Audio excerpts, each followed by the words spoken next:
Join the W.K. Kellogg Foundation for the National Day of Racial Healing, January 21st, 2025. Racial healing is for everyone. It's about understanding ourselves, the experiences of the people around us, and why things are the way they are in our communities. It's about finding common ground and creating the collective vision needed to achieve racial equity. Find common ground on the National Day of Racial Healing, January 21st, 2025. Visit dayofracialhealing.org to learn more and get involved. Paid for by the W.K. Kellogg Foundation.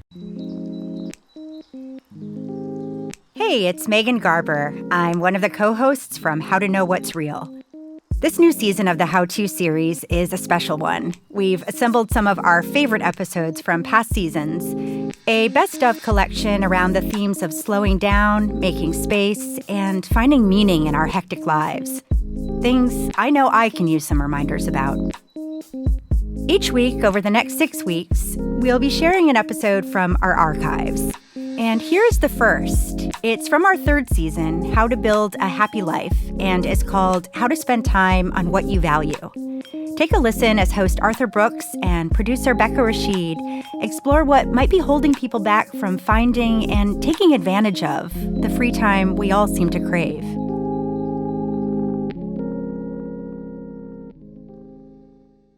Okay, Arthur, I have a question for you. Yeah? If you had 1 extra hour today, how would you use it?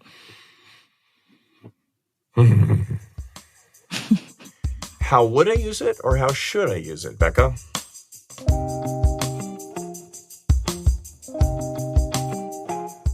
If I had an extra hour a day, I would spend it sitting somewhere in nature. Wow, I find time to FaceTime my mother. If I had 1 extra hour every day, I would spend it walking around my city aimlessly. For me, sometimes my commute requires me to leave when it's dark and then to get home when it's dark. But if I had an extra hour, it would be beautiful to walk down, light, sunlit, drenched paths with my wife.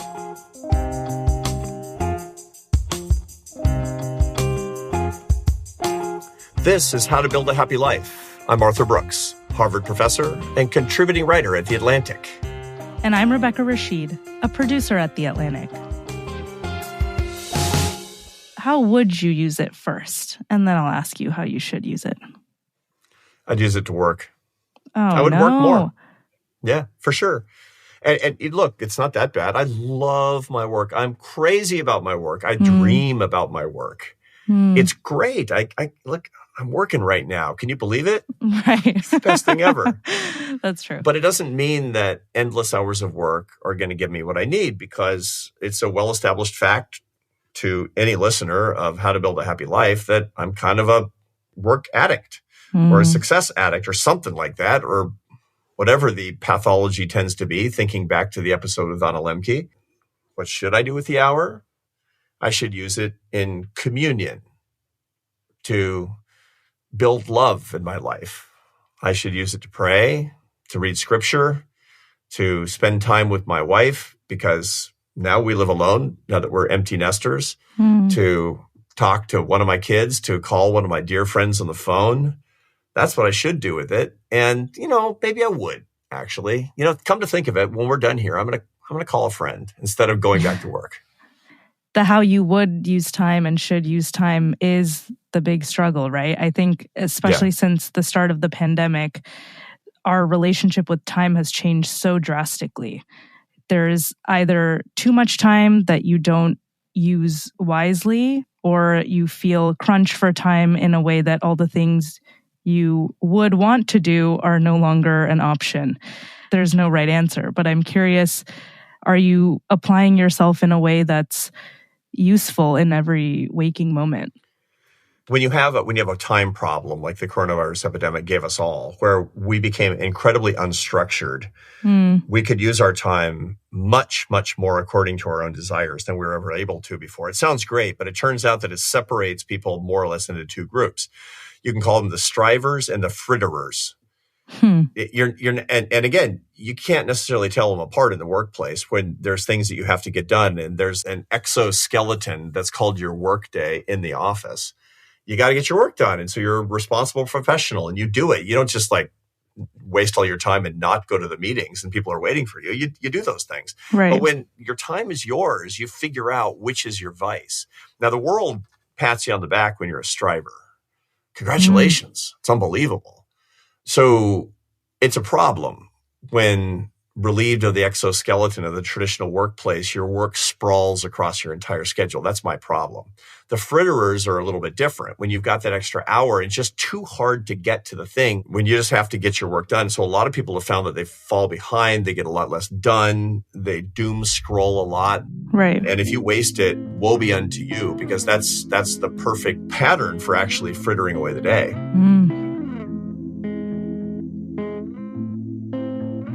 Many of us are stuck in a kind of vicious cycle with time. Our expectation, or hope, is that time is in our control and we'll use it wisely, whatever that means.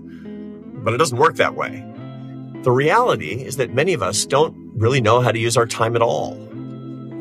How can we bridge the gap between how we use our time and how we want to use our time? Let's dig into the research on why people like me overschedule themselves and become too disciplined, while others feel like the days, months, and years are kind of slipping away. I think everyone should go to therapy. I don't want to. I'm not a millennial. I am. My name is Ashley Whillans, and I'm an assistant professor of business administration at the Harvard Business School, and my research focuses on time, money, and happiness. Ashley Whillans is a colleague of mine at the Harvard Business School and the author of Time Smart: How to Reclaim Your Time and Live a Happier Life. You know, a lot of research is me-search, and we study the things that we struggle with. And as a happiness researcher, I was doing all of this academic research when I started my job 5 years ago on the importance of prioritizing time for happiness, for personal relationships. Meanwhile, my relationship was totally falling apart. Ashley studies one side of the time problem, the one that busy strivers face, those who try to make the most out of every waking moment. And you know who you are. She's a fellow happiness researcher whose work covers time poverty, a term she uses to describe the modern epidemic of people with too much to do and not enough time to do it. Ashley walked us through her concept of time traps, the traps that motivate us to spend almost all of our time on work and productivity. So I want to figure out what explains this and what to do about it.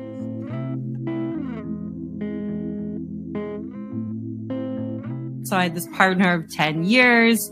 We were going to move to Boston, start a new life together from Vancouver. And this person left me in Boston after 3 weeks because they said that I was spending all my time in work and that there was no relationship to be there for. And meanwhile, I was giving talks all over the country on the importance of valuing time. I was inside crying about this dissolution of my most important relationship up to that point in my life, and then preaching about the importance of putting time first. 80% of working adults report feeling time poor, like they have too many things to do in a day and not enough time to do them. This affects our relationships, our physical health, our ability to feel like we're making progress in personally important goals. These are the time traps that can make us time poor. One of them is this busyness as a status symbol, this cult of busyness that's pervasive in the United States in particular, where if we feel like we have any time in our calendar, we feel like a failure. We feel lazy. When we see our colleagues having a lot of things in their calendar, we confer to those people high status. Wow, if they never have a spare moment, they must be really important and valuable to society. My data suggests that the most time poor among us are, in fact, those who are struggling to make ends meet. I've done research in Kenya, in India, in the US among single parent households. And we do see that individuals in those groups who make less money are more time poor because the system is working against their time affluence. They live further away from their places of employment. They have shift schedules that are constantly changing. They have less reliable access to transportation and childcare. So this is a whole other conversation, a whole line of work where I'm trying to move the policy conversation on not only thinking about reducing financial constraints, but also thinking about reducing time constraints to help those with less thrive as well. And it's interesting, here in the United States, you go to a party, you meet somebody, and the icebreaker is, what do you do? Which means, what do you do for a living? What do you do to spend your time? And it's like, yeah, CEO, I work 80-hour weeks. People think you're a big shot. In Spain, the icebreaker question is, where are you going on vacation? It would be kind of odd, almost intrusive, maybe irrelevant to say, how do you make your money? Right? And yet, you're suggesting that this is really not about money. It's really about time. It's really about the fact that we're so busy, which is a way to show ourselves and others that we're highly in demand. And so the root of this problem philosophically, is philosophical, isn't it? Because it's the philosophy of how we value ourselves, right? Isn't that at the root of what we're talking about here?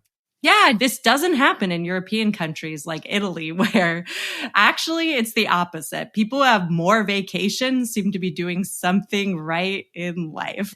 I've talked to so many colleagues about my findings, and they say things like, well, I thought, when my kids moved out and went to college, that I would finally get around to doing those hobbies that I always had wanted to do.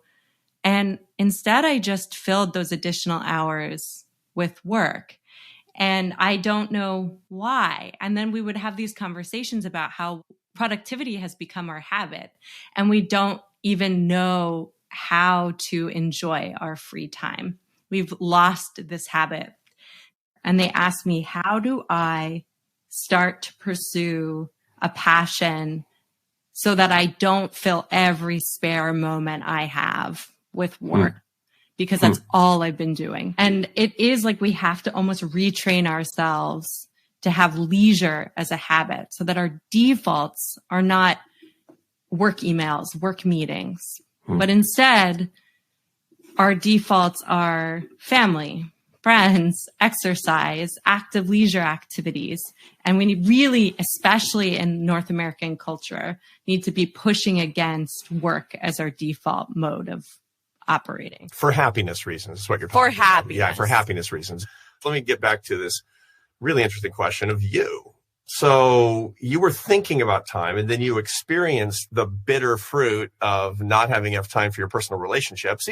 No doubt it was more complicated than that. But did you make any life changes pursuant to that really terrible experience? Yeah, but I think my life changes don't sound that dramatic. I'm just trying to adjust a little bit around the margins to make sure I have time for things that matter to me outside of productivity. So I don't work on the weekends very much anymore. I have a kid who's 1 year old. I have a husband that I love. I also don't work for the first hour in the morning. I will use that time to invest in myself, read, meditate, go for a walk, exercise. That first hour is mine, not my employer's. And as a function of those two rules, I have to be a lot more careful about what I say yes and no to. But I've tried to almost have a quota strategy. I'm not hard and fast about this, but I will work on one paper at a time where I'm really working on it every day, not 15 papers that I'm sort of working on kind of all the time. So I think the experience of being at the lowest point in my life and trying to put some of these strategies into practice are about small things that I do every day that are non-negotiables for my happiness. You're clearly putting your work within boundaries. And this is the key point that you're making, is that work is within boundaries because you're setting up your budget and you're living within your budget. Treat it like a scarce resource, the way that you would if you were on a fixed income, because you're really on a fixed income all the time. So has it hurt your work, or has it made your work better, made you more efficient? Is there a cost? So one thing that I learned early on, and there's research to substantiate this, is that it is better to compare yourself to yourself as opposed to compare yourself to others. So for me, I think something I did was really heavily guard my attentional resources as well. What am I going to pay attention to in terms of other people's successes? Because in my field, there's no good enough. Nothing you're going to do is going to feel like enough. It's going to be enough. It's going to guarantee success and awards and accolades. In terms of net productivity, yes, I do get less done now. Absolutely. Especially since having a kid. No question. I am not as fast, but I also don't hold myself to those same standards as when I was working all the time. And I think that's really key for my own feeling of satisfaction. My ideal self looks different now. There's research on this too. My ideal self used to look like working all the time, being on a plane every week and publishing as much as humanly possible. That was my ideal self, and my actual time use looked pretty close to that. And then I realized that might be good on one dimension of my life, productivity, and really hurt other dimensions of my life, well-being, social relationships that I know as a happiness researcher that you know matter a lot for happiness. So I changed my ideal. My ideal now looks like publishing a couple of impactful papers on projects I care about that I think are going to matter, not traveling very much, and making sure I have time to spend with my friends and family and investing in myself every day. So I also had to change the aspirational goal. I had to change what my ideal self looked like so that my time use now is matching a different ideal than what my ideal was before.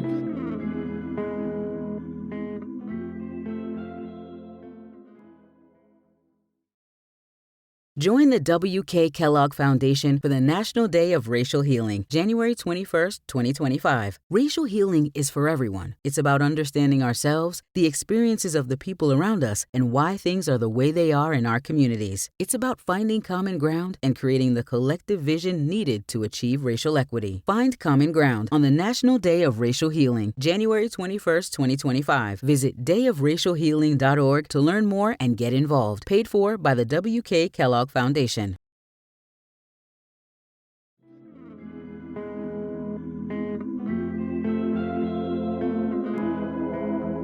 For my last book, I was interviewing this woman who was doing what you were doing 5 years ago at the beginning of her career, but never stopped.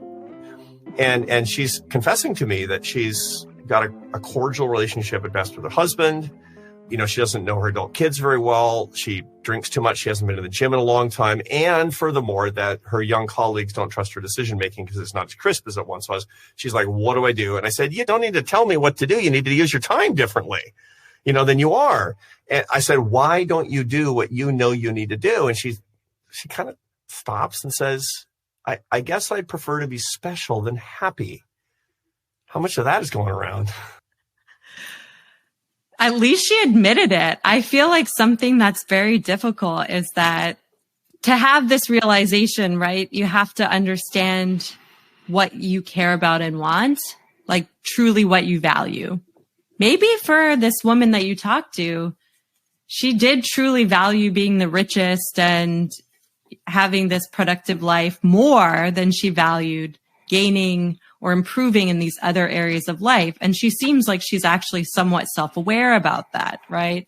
My economist colleagues say, write down a model, Ashley, write down a model of exactly how I should spend my time to be happy. I say, I can't do that because I don't know what you value.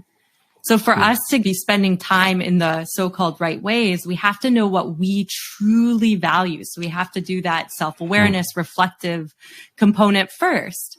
And then once we know what we truly value, research suggests that the more that our lives on a regular basis look like our ideal, so what your last 7 days looked like in a time diary and how close that is to your ideal time use, minimizing that discrepancy is hugely important for life satisfaction and for the amount on average of positive mood you experience on a regular basis.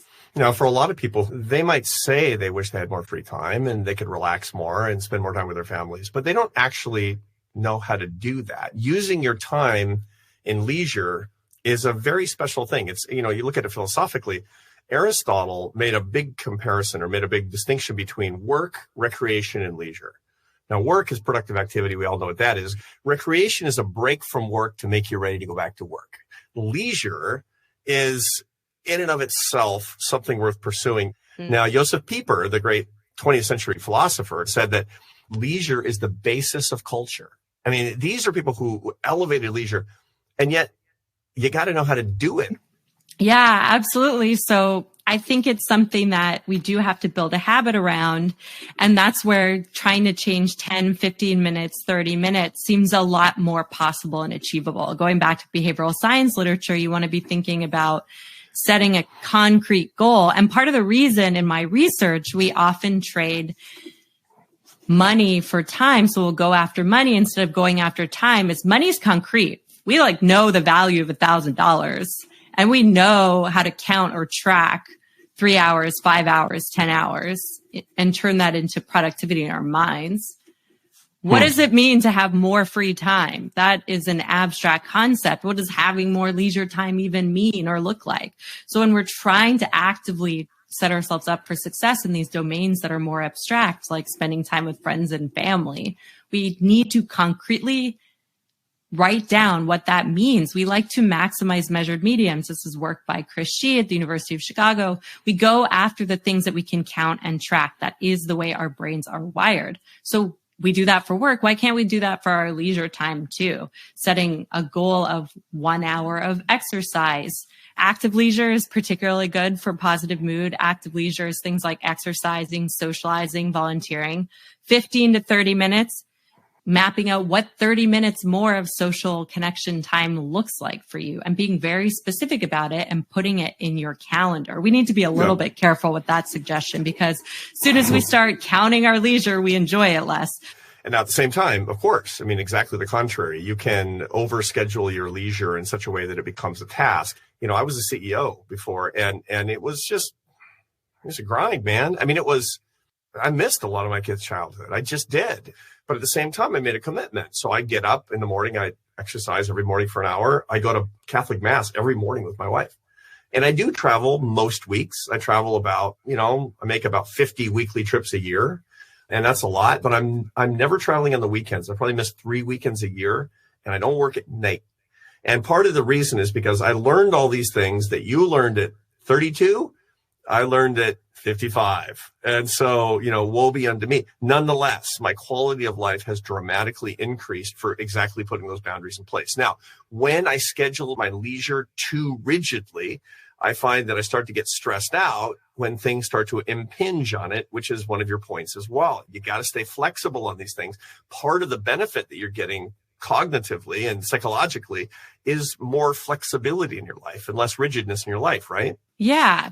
I love the research that shows that if you schedule too many leisure activities in a day, it literally feels like work and it sucks you out of the present. And then you worry if you have enough time to drive across town and meet your friend for brunch after you've had coffee with another friend or family member. And so you want to actually exactly capitalize on this idea of building in flexibility. So if we start to be too rigid with our personal goals, that makes them feel like work. And basically what my research shows is that when you're in the experience of doing something, you have some free time, you want to do activities that you say are intrinsically motivating, that you feel like you're doing because you enjoy it. That's how you're going to capitalize on leisure. It doesn't matter as much what the activity is. And there are some leisure activities which generally are better for well-being, like exercise, socializing, volunteering tend to be better on average than things like passive leisure activities like watching TV, resting, relaxing, which aren't as enjoyable, don't produce the same gains in mood. But it also matters how you feel about that activity. So really what matters is whether you feel like you're doing the leisure experience because you want to, or you feel like you're doing it for some other reason. So these people who are walking around convincing themselves to go to church because it's good for their productivity are not going to enjoy the experience of church to the same extent as someone who's going because they truly enjoy it. How about, we've touched on this a little bit, these semi-leisure activities, there's leisure and then there's leisure. Remember, Aristotle says there's work, there's recreation, and there's leisure. And recreation is to get you ready to work. And so, restorative to what? Restorative to life? No, restorative to go back to work. And a lot of people, I'll say, why do you work out so much? They say it's just great for my work.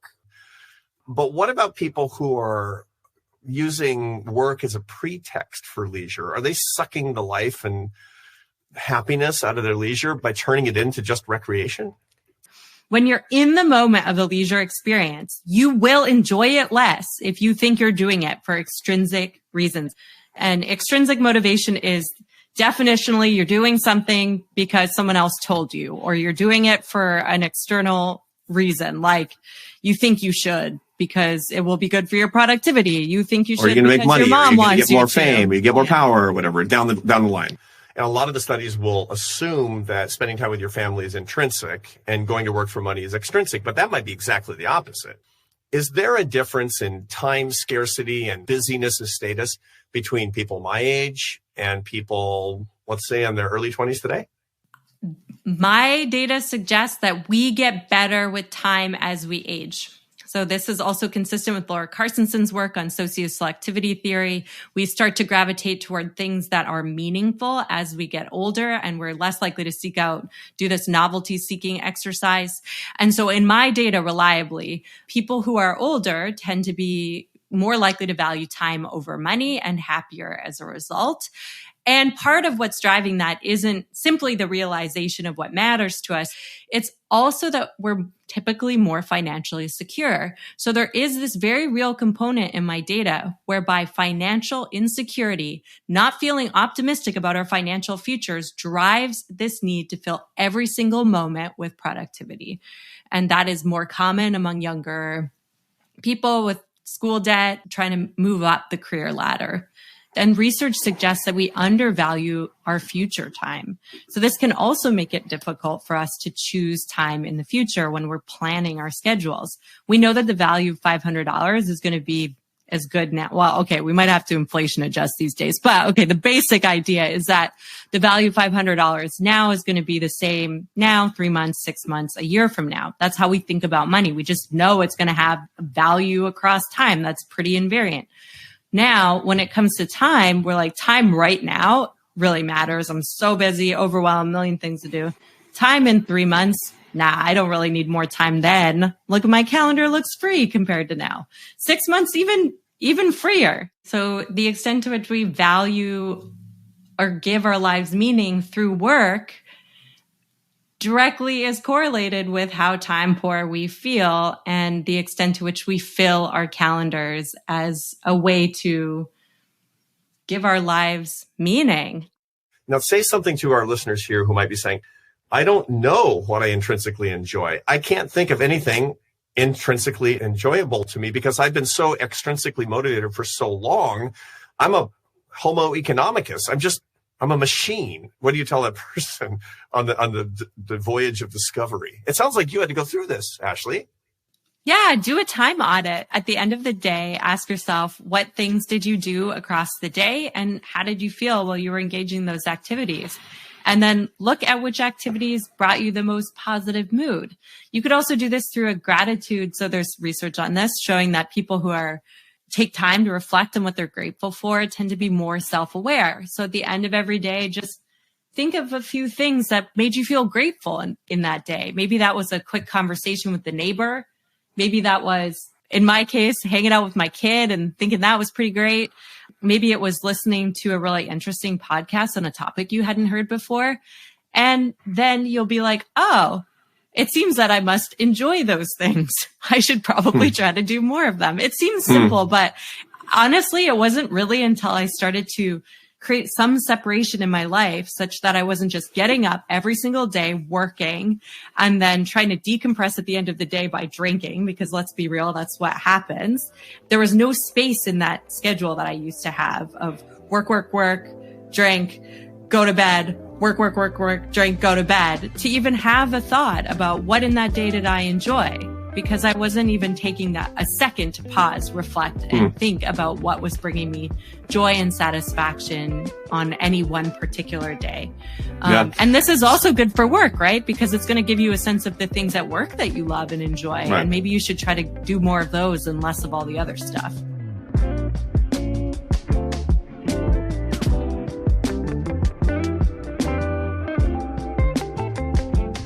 Thank you to our how-to listeners who help make this show what it is. We asked how you would spend 1 extra hour per day doing something intrinsically rewarding. And here's what you said. If I had an extra hour each day, I would go home to my studio apartment. I would close the door, put on the little bolt lock to make sure I'm safe, and then I would just sit in that silence and do absolutely nothing. But I think just that within life, there are all these things you need to do just to survive and maintain some level of relative sanity. Like eat, which means you have to cook food, and sleeping and connecting with people, which means driving your car to see friends and calling your parents and doing all these things that I guess we tell ourselves we want to do it because we have to, and in a way it creates happiness, whatever that is. But like, I feel like all of that keeps us from actually like sitting in the moment and thinking like, what is happening? Why are we here? If you look back in the old days before we were so unbelievably distracted by tech, we were doing something in those days too. You know, when I rode the subway in the 1980s in New York City, I always had something to do with me. I wasn't just, I'm going to go on the subway and stand there doing nothing. I had a book. I had a newspaper. I was, you know, whatever. I was listening to my Walkman. Remember those? Yes. And I have to say, I get the sentiment of the caller, which is, here's what I would do if I had an extra hour. Well, guess what? You have 10 minutes where you could do that, and you probably aren't. And that's the difference between would and should. Would and should are very different when it comes to our time. So the question is, what's the disconnect between what we feel like we should do and what we probably would do with that extra hour? And that has everything to do with our expectations for ourselves. And this is one of the reasons that meditation is really hard for people who are beginning practitioners, people who are sitting in meditation and the only direction that they get is think of nothing, you know, empty your mind. Well, it's hard to do. Why is it so hard? Because we're not made for it. Humans are not wired to do nothing. My colleague and friend, Marty Seligman, who's one of the pioneers in the science of happiness field, he teaches at the University of Pennsylvania. He says that we shouldn't be called Homo sapiens. We should be called ourselves Homo prospectus, because our state of nature is for our brain to engage in all of this incredibly complex stuff about how to build a better future. What am I going to eat for dinner? What am I going to do for a living next year? What am I going to say to my spouse? And that occupies us so very, very much that even when we're trying to do nothing, we're not doing nothing. Ashley Whillans told us about how to use our time in a smart way. That means scheduling these things that are ordinarily unscheduled. How funny we go through life and say, I'm going to treat my happiness as a nice to have. And if I have a little bit of extra time, I'll think a little bit about it. No, this is serious business. Put it in your schedule. Put it in your schedule absolutely every single day. Learn how the science works, and then take the serious time that it takes. Be time smart, as Ashley Whillans calls it, and take the time to do that work, because the payoff will be potentially greater than the payoff for anything else you could do in that time.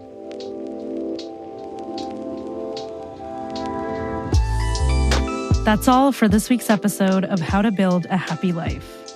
This episode was produced by me, Rebecca Rashid, and hosted by Arthur Brooks.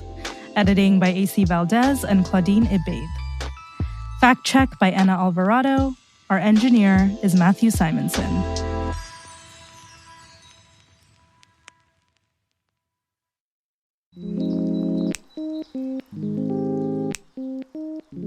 If you enjoyed this episode, take a listen to Season 3, How to Build a Happy Life.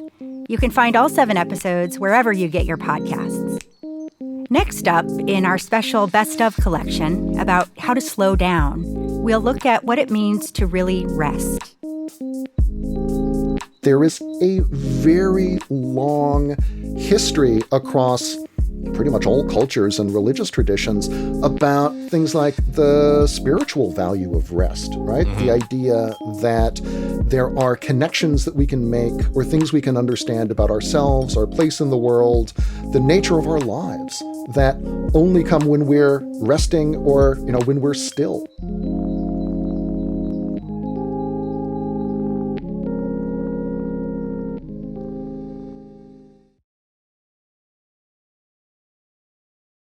Join the W.K. Kellogg Foundation for the National Day of Racial Healing, January 21st, 2025.